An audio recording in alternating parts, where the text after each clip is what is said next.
කාලයක් යනකොට අපේ ජීවිතවලට අලුත් අය එකතු වෙනවා. ඒ අපේ ජීවිතවලට අලුතෙන් එකතු වෙච්ච එක්කෙනා තමයි අපි මේ දැක්කේ.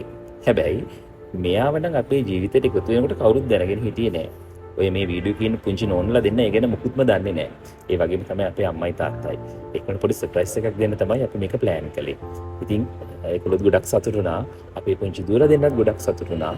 ඉතින් කාලයක් ගිහිල්ලා ලස්සන සමාජික අපිට එකතු වුණා. හැබැයි ඕනම සමාජිකකම් පිළිගන්න විදියක් තියෙනවනේ. ඉතින් අපි හැම වෙලාවෙම අපි ආගම දහමට අපි නැතුයි.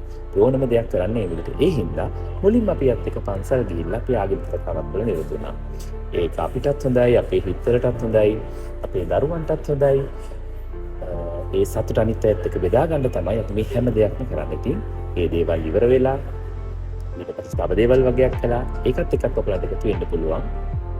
මේ වීඩියෝ එක බලනකොට මටත් දැනෙච්ච හැඟීමක් තමයි ඒ පහන පත්තු කරනකොට ඒ අම්මලා තාත්තලාගේ මූණේ තියෙන එළිය අපේ ජීවිතේ එළිය වැටෙනකොට ඒකෙ කොච්චර සතුට වෙනවද කියන ඒ ෆීලිං එක අපිට දැනෙනවා. ඉතින් මම හිතන්නේ අපිත් එක්ක හැමදාම ආදරෙන් ඉන්න, අපිට ආදරය කරන, අපේ ජීවිත අලුත් වෙනකොට ඒ අලුත් වෙන දේවල් නැවුම්වන දේවල් එක්ක බෙදා හදා ගන්න එයාලා හැමෝටම ඒ ආදරණීය හැඟීම එකතු වෙන්න ඇති.